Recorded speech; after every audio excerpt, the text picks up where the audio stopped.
refusing to let my husband name our daughter after his late wife.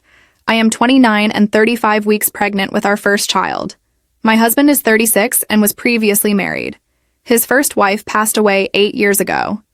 From the very beginning, I knew about her. Her name was Emily, and her story was always present, like a gentle echo in the walls of our home. There were photos of her on the shelves, memories shared over cups of tea, quiet moments when my husband, Adam, would pause mid-sentence, as if remembering something too sacred to say out loud. I never felt the need to erase her. I respected their history. After all, it shaped the man I fell in love with. When we found out we were having a girl, there was so much joy. Adam held the ultrasound photo with trembling hands, his eyes watering in a way that made me smile. We spent that whole weekend dreaming out loud, about paint colors, bedtime stories, and baby names. We both agreed to make lists of names we liked. I scribbled mine on a page of my notebook and tucked it under my pillow one night. His list appeared a few days later, written neatly on the back of an old receipt. We read each other's choices, laughed at a few, circled a couple, and kept the rest in a little jar on the dresser. It was fun, a soft place to land during the uncertainty of pregnancy. Weeks passed, and one evening after dinner, Adam sat across from me on the couch, his hands clasped together, his face unusually serious. "I have been thinking," he said, slowly, "about the name." I looked up curious. "Which one?" He took a breath. "I really want to name her Emily." There was a long silence. I understood the name immediately. It was not just a name to him. It was her. His first wife. The woman who once shared his dreams of children, a future, a life. The woman who never got to be a mother. I did not speak right away. I did not want to hurt him, but I also needed to be honest. My heart sank a little. I do not think I can do that, I said quietly. He looked surprised, maybe even a little hurt. "Why not?" he asked, his voice gentle. "Because she is not Emily," I said, placing a hand over my belly. "She is our daughter. A new life. A new beginning. I want her to have her own name. Something that reflects us, not just the past." Adam nodded. Slowly, eyes cast downward. He did not argue. He said he understood. But the warmth between us dimmed a little after that. The easy comfort of our evenings gave way to quieter dinners, shorter conversations. A few days later, he brought it up again, but this time not just as his idea. He had told his mother, and she had sent me a message. It was thoughtful, even kind in tone, but full of emotion. She said naming our daughter after Emily would be a beautiful tribute, that it would keep Emily's memory alive in a way that nothing else could, that I should consider it an act of love. I read her words several times. I knew they came from a good place, but all I could feel was pressure. This baby had not even arrived yet, and already she was being asked to carry someone else's legacy. Then his sister reached out too. She said Emily had always wanted children, and this was a chance to fulfill a piece of that dream. She said it would mean so much to the whole family if we used her name. My heart ached, not because I did not care, but because I did. I told Adam again. I said no. "I understand what Emily meant to you, and I always will. But I do not want our daughter to grow up in someone else's shadow. I want her to be celebrated for who she is, not for who she reminds people of." He did not say much. He just nodded again. But after that night, things changed. Adam became distant, not angry, just cold. He stopped talking about baby names. He went to bed early. He left for work without kissing me goodbye. At first, I thought he was just processing his feelings, giving himself time. But as the days went on, I felt the gap between us widening. One afternoon, I found him in the nursery, sitting alone in the rocking chair. The sunlight was coming through the curtains in stripes, touching the edge of the crib we had built together. "I thought you understood," he said quietly, not looking at me. "It was never just about the name. It was about remembering her in a way that means something." I knelt beside him and took his hand. "I do understand," I said, tears stinging my eyes. "But I need you to understand me too. I am not asking you to forget her. I am asking you to see me, to see our daughter, to give her a name that belongs to her alone." He squeezed my hand but said nothing. That silence has lasted ever since. Now the messages from his family keep coming. Some are warm. Others feel like guilt wrapped in politeness. A few are harsher. One accused me of being jealous of a ghost. Another said I was letting my pride come before love. Even my own mother, who usually supports me without question, gently asked if this was the hill I wanted to die on. I do not know anymore. I feel like I am grieving something I cannot name. The peace I hoped this time would bring.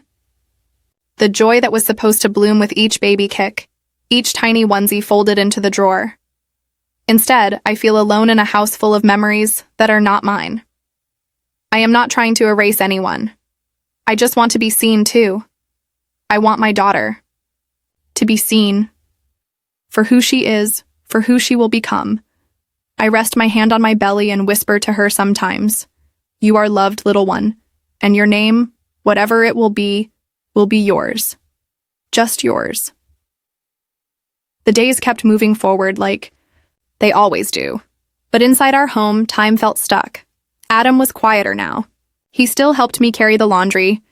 He still made tea for me in the evenings. But the smiles were smaller.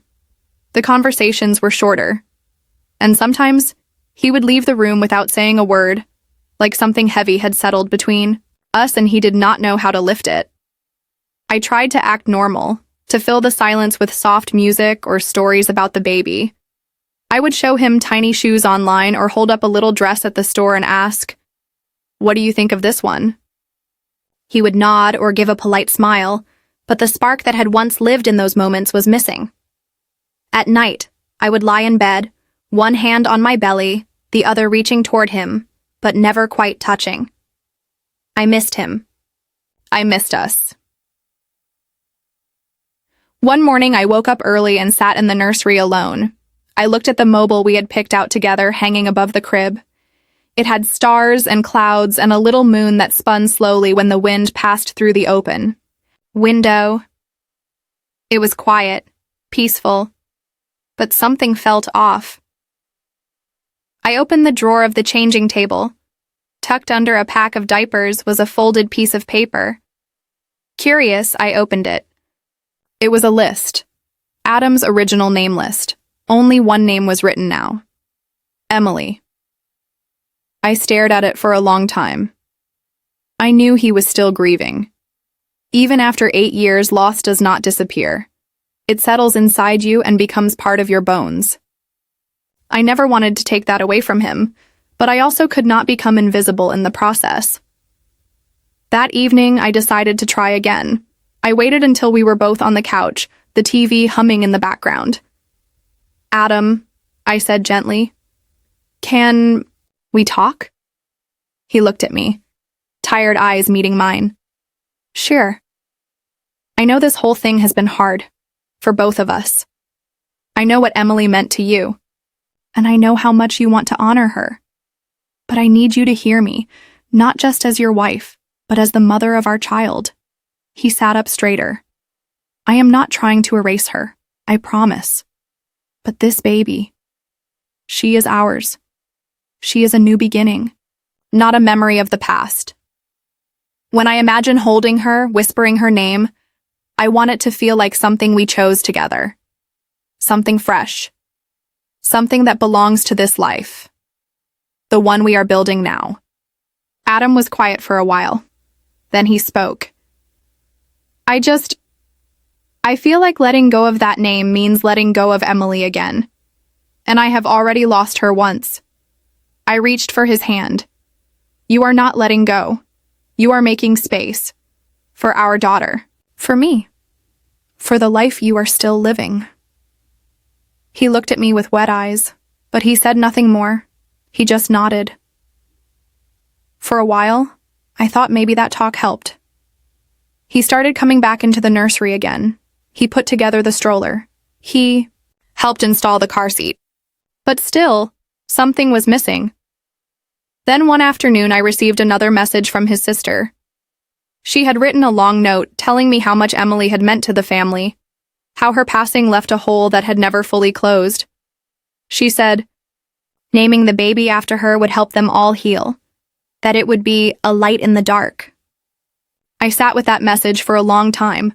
I understood their pain. Truly I did. But I could not carry the weight of someone else's healing on my child's shoulders. That was not fair to her. She deserved to begin her life free, not as a symbol, not as a tribute, but as a person. Later that night, I showed Adam the message. I told him, "This is what your family wants, but what about what I want? What about what she needs?" He rubbed his forehead, looking tired. "I did not ask them to message you. I know. But they are messaging me anyway, and I am the one who has to carry this child. I am the one who will whisper her name 100 times a day. That name has to come from my heart too." His voice was low when he finally spoke. "Just thought, maybe if we named her Emily, she would grow up knowing the kind of love that never dies." I nodded slowly. "She will. But it will be her love, not someone else's." That night, we sat together in the nursery for a long time. No arguments, no tears, just silence, the kind that comes when two people love each other but are not sure how to move forward. I went to bed early. He stayed behind, rocking slowly in the chair, his eyes on the stars and clouds above the crib. The next morning, I found a new list on the fridge. It had 5 names on it. Emily was not one of them. I stood there with tears in my eyes, not from sadness, but from something closer to peace. Maybe we were not there yet, but maybe we were finally starting to walk toward each other again. The new name list sat on the fridge for days. Every time I walked into the kitchen, I would glance at it. 5 names. All sweet. All simple. None of them Emily. It was not a perfect solution, but it felt like something had shifted. Like Adam had opened a door, even if just a little, and was letting the present in. I did not say anything at first. I wanted him to bring it up when he was ready. I wanted it to come from his heart, not from pressure. And I think he wanted that too. 3 days later, we sat on the back porch after dinner. The sky was pink with the setting sun. I held a glass of warm milk between my hands. He had his arm resting on the railing. "She kicked again this morning," I said with a smile. Right after I sneezed. Adam chuckled softly. "Maybe she thought it was a game." "Maybe," I said, placing a hand on my belly. "She's strong. I can feel it." He nodded, still looking out at the trees. Then, after a long pause, he spoke. "I have been thinking about what you said, about her needing her own story." I stayed quiet, letting him finish. "You are right. This baby is not Emily. And I do not want her to grow up feeling like she was named to fill a space someone else left behind." I looked over at him. His eyes were soft again. "Thank you," I whispered. "But," he added carefully, "I do not want to forget Emily either. I still want to keep her close somehow. I just do not know how to do that without making it feel unfair to you, or to our daughter." I thought for a moment. "What if her middle name could honor Emily?" I asked. He turned toward me. "Not her first name, just the middle one. That way, she has her own name, but also carries something meaningful, quietly. Gently, without pressure." Adam's face changed then. A little bit of the weight lifted from his shoulders. I could see it. "You would be okay with that?" he asked. I would, I said honestly. Because it is not about keeping the past alive. It is about letting the past walk beside us, not lead the way. We sat in silence again. But this time, it felt peaceful, like something was finally settling in the right place. That weekend, we took the name list off the fridge and sat together on the couch. We went through each name, saying them out loud. Some made us laugh, one made him cry, and one felt just right. Her first name would be Clara. It was soft, timeless, and bright. Her full name would be Clara Emily Harper. It felt like a name that belonged to her. A name that honored the past but still pointed to the future. We texted. My mom first. She said it was beautiful and that she was proud of us for finding a way to honor everyone. Then we told his mom. Her message back was long and full of emotion. She said she cried when she read the name, that it felt like a light had come back into their family. She thanked me, truly thanked me, for allowing Emily's name to live on in this quiet, kind way. His sister messaged too. She said she could not wait to meet Clara and tell her stories one day about the woman she was partly named after. And for the first time in weeks, I felt like I could breathe again. There was still a part of me that ached a little. A part that had been tired of feeling second to someone I had never met. But that part began to quiet as the love in our home started to grow stronger again. A few days later, Adam surprised me with a small frame. Inside was a poem he had written. It was simple and full of heart. At the bottom he had written, "For Clara, your own star in the sky." We hung it in the nursery. That night, I sat by the crib with a hand on my belly, and I whispered her name aloud for the first time. Clara. The name danced on my tongue like music. "You are loved," I whispered, "more than you will ever know." I closed my eyes and pictured her. Not as a memory, not as a symbol, but as a tiny person full of wonder, with a name that was just for her. The days leading up to Clara's birth were filled with soft preparation. We folded baby clothes and stacked diapers into neat rows. We hung soft curtains in the nursery and set a tiny lamp on the table beside the rocking chair. Adam became more like himself again. Not all at once, but slowly, like a tree waking up in spring. He would rub my back when I felt tired. He would play music for the baby and speak to her in a low, silly voice that always made me smile. One evening, I found him sitting in the nursery with his guitar. He was playing a soft tune, one I had never heard before. "What is that?" I asked from the doorway. He looked up. "Something I wrote. For Clara." He played it again, slower this time, and I just stood there, hands resting on my belly, heart, full of something I had not felt in weeks. Peace. Then came the day she decided to arrive. It was early morning, just as the sun was rising. I felt the first pain low in my belly, like a strong pull. I sat up in bed and placed a hand there, breathing slowly. It was time. We gathered our things calmly. Adam held my hand the whole ride to the hospital, his thumb brushing the top of my fingers again and again. "You are strong," he said. "You are ready." Labor was long, as first labors often are. There were hours of waiting, of deep breathing, of pain and stillness, and then more pain. But through it all, Adam was beside me. He wiped my forehead. He counted my breaths. He whispered encouragement when my body felt like it could not go on. And then, she was here. Tiny and red-faced, with a strong, loud cry that filled the room. They placed her on my chest, and time seemed to pause. I looked down at her, eyes wide, lips trembling. "Clara," I whispered. Adam stood beside me, his hand covering mine. Tears slipped down his cheeks. "She is beautiful," he said softly. She was. She truly was. In that moment, all the hard days, the silence, the hurt, the confusion, melted into something quiet and soft. She was not a symbol. She was not a replacement. She was our daughter. hours. A few hours later, after the nurses had left and the room had grown quiet, Adam held Clara in his arms and rocked her gently. I thought I needed to name her after Emily to keep her memory alive, he said. But I was wrong. Loving Clara, that is what keeps me alive now. I reached out and touched his arm. She will know all the stories, but she will also make her own. We agreed to write a letter to Clara, something she could read when she was older.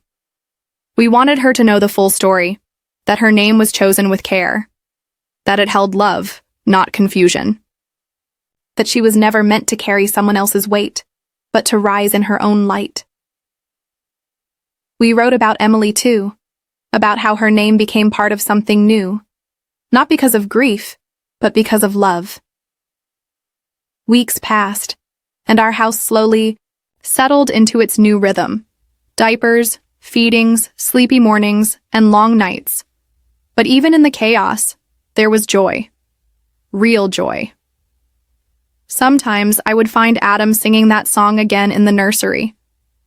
Clara would be tucked in his arms, eyes wide, soaking in the sound of her daddy's voice. And when she was old enough to smile, she smiled at him first. I smiled too, watching from the doorway. Later that evening, I wrote in my journal. There was a time when I felt like I was standing in someone else's story. But today, I held my daughter and knew, this is my chapter now. And it is beautiful. Clara grew quickly. Every day brought something new.